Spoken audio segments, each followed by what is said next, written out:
I think that a lot of times the disconnect happens when you're talking about expenses.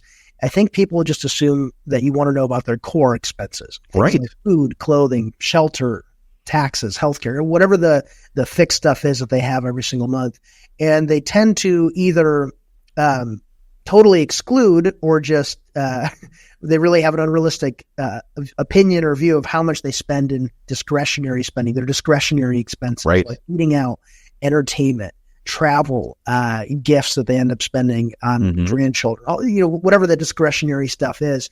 And a lot of times, if you're not disciplined, and that's why we often say, hey, if you can make your 401k contributions, make them automatically, right? As much of the stuff as you can, make it automatic. Otherwise, I'm sure you'll find a home for those additional dollars by way of discretionary spending. So I would say add up the core expenses, add up the discretionary expenses, and then subtract your guaranteed income. Do you have a pension?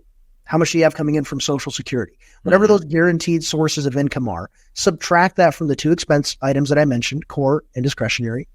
That's your retirement income gap, in my opinion. I think that's Ryan, that's what you're talking about, right? Absolutely. Retirement income gap. How much income do I need to fill this gap, and where is it coming from? Right. Well, and if you want to simplify it even more, core, that's your bills that come in that you have to pay every month or every quarter, whatever the case is, utilities, insurance, etc. Discretionary, that's your Starbucks. That's your extra trips to, the mall or whatever the case is. But ultimately, that's money that leaves your account, right? If it's money that leaves your account really for any purpose, it is an expense, whether it's a core expense or a discretionary expense. If it leaves your wallet, that money is gone. It needs to be accounted for, right? But that gap between those two things, like you said, Yelisey, is exactly what I'm talking about. So really, what is the plan to cover that gap? Some people, and we see a variety of different things, and some people do a great job and they start planning and they use, whether it's their 401 calculator provided to them on their, 401k provider website, or whether it's working with their existing advisor, or, they're an Excel spreadsheet person and they've kind of done their own little map. And a lot of people do a really good job of trying to figure out, what do I need to cover that gap? Other people haven't taken the step to start mapping that out yet. And we know that Social Security has some insolvency issues, which I know we've talked about multiple times before. And there are some different things that they're talking about to, help rectify that, which is a good thing. But there is still that plan to say, hey, when it comes to filling that gap, what are my possibilities? What are my options? Is it just focus on retirement savings? If it is focusing on retirement savings, what is my spend down plan? What account am I taking from first? Right. What's my tax considerations for all of those things? Does it make a difference if I draw from account A versus B versus C first, or in what order? Does that even make a difference for my plan? Yes or no? Does an annuity fit into that? Do I need that extra paycheck so that I can have protection from longevity of life, et cetera? All of those things are really the items that we look at. And ultimately, the key word here for at least me, Yelisey, and I know I've heard you say this before too, but many times we find people are looking at all of the pieces to their retirement puzzle. Social Security is one of those pieces. Your expenses, that's one of those pieces. Your 401k is one of those pieces. If you have an annuity, that's a piece, et cetera. Maybe an inheritance is a piece.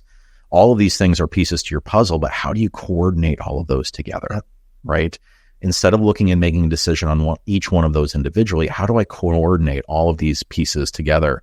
And that income gap is really the driving force of that, saying, first of all, let's identify what my retirement income need is, what's my gap, and then what do I have accessible to me to fill that gap, right? And I think that folks are conditioned to isolate each of those variables because when you retire, you turn on the Social Security benefits. In fact, good point. Most people just do that at the age of 62. And then we know that at the age of 73, that's when we have to pull from our pre-tax accounts. And I think we just have these dates in our head, right? In our mind, we think that this is what we do, and we do it in this order, and we just kind of follow this routine. But that's doing things, like you said, that's isolating everything and doing it individually, when really coordinating it looks a lot different, because it may make more sense to delay your Social Security benefit. What would that do? Well, that would create more guaranteed income, and potentially that would close the retirement income gap. And now we have a little bit of less guesswork to do with the additional gap that we have. That's not the right answer for everybody. But there's a million different scenarios that we could discuss, whether it's an age gap between you and your spouse, whether it's a huge disparity between the two benefits that you guys have. Maybe one of you has a smaller benefit, maybe one has a larger of the two. Maybe RMDs are a problem for you in the future in the sense that, hey, the RMD far exceeds the expenses that I have, and I won't have an income gap anymore once I reach the age of 73. I'm going to have an income problem. That would totally dictate a different solution. Right. But I mean, this is all part of the conversation. And as you can imagine, it's going to be completely different for everybody. Yelisey, I do have to ask you because I am just confident that somebody is listening and they just heard you say an income problem and they're confused. What do you mean by an income problem? Right? It's a great problem to have. It is a good problem to have. Income problem. Yeah. And obviously income is not a problem. What we're talking about is taxation ultimately. How much do you have to pay in taxes on your income? That's the problem. And a lot of times, if you don't coordinate these things together, if you don't have a plan in place, you're leaving a tip on the table for Uncle Sam. So that's when we're talking. When we're talking about solving for an income problem, that's what we mean. What can we do now before we're just, after the age of 70? For sure, your Social Security is on. There's no reason to delay. You're going to be taking your RMDs. It's just the flexibility isn't quite there as it might be in those earlier years of retirement, the retirement red zone, if you will. Right. You end up with fewer options later on down the line when it comes to try and limit taxation or make some moves that can better your situation. Because if you do have that income problem, and I say that a little tongue in cheek, right? It's not an income problem, but it becomes a taxation problem. It's the other half of your income, right? Yeah.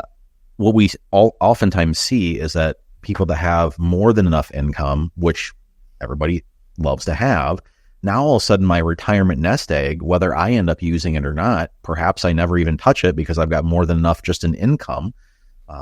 Perhaps I need some of it just for my trips, whatever the case is. But now all of a sudden I'm looking at it saying, hey, I was disciplined. I saved well. I made a lot of good decisions over the course of my lifetime and career, and we worked hard and did well. Yeah. And just like Joe Girard, I took it one step at a time, right? Instead of taking the elevator, but I took the stairs to success. And now all of a sudden I'm looking at it saying, hey, when I'm gone, there's going to be a substantial amount of money left over. My nest egg is still going to be pretty large and there's going to be a lot left over. Yeah. Well, you may take the approach of, well, whatever it is whatever it is. And my beneficiaries can figure it out, right? If they have to pay taxes, they have to pay taxes. Or, if it's a charity and they have to deal with it, they have to deal with it. You could take that approach, certainly. But at the same time, typically when you're leaving some type of inheritance behind, whether it's spendable asset like an IRA or a Roth or whatever it is, or maybe it's property or otherwise, typically it's being left to someone that you care about. Typically speaking, is that fair to say? Yeah. Right. And, speaking on Social Security and the income gap, I wanted to mention the fund depletion dates for Social Security. I know, Ryan, you mentioned this, I think 2-3 weeks ago, and then Trey mentioned it too in a recent podcast, but we know not everybody listens to every podcast. So I think it's important to mention this because the fund depletion dates, we've talked about this a lot, right? Social Security, they actually ran a surplus for 3 decades. Mm-hmm. And it wasn't until 2021 where they had to dip into the Social Security Trust Fund, which of course is funded by contributions and depleted by distributions. Mm-hmm. So anyways, the trust fund was expected to run out in 2033. And Ryan, what's the positive news on that? Positive news is that now it's pushed out 2 years further. So instead of being depleted or insolvent in 2033, it's now pushed out till 2035. And it was previously only funded at 76%. Now it's funded at 83%. So it's a little bit larger. Yeah, a little bit larger percent is funded, and it's a little bit further down the line, which is a positive sign. Yeah, it's extremely positive. I think the percentage of people who think that Social Security will be there for the duration of their retirement, I think that, there's a huge number of people, huge percentage that think that Social Security won't be there for them when they need it. So it's important to highlight some of the positive news and updates as they come in.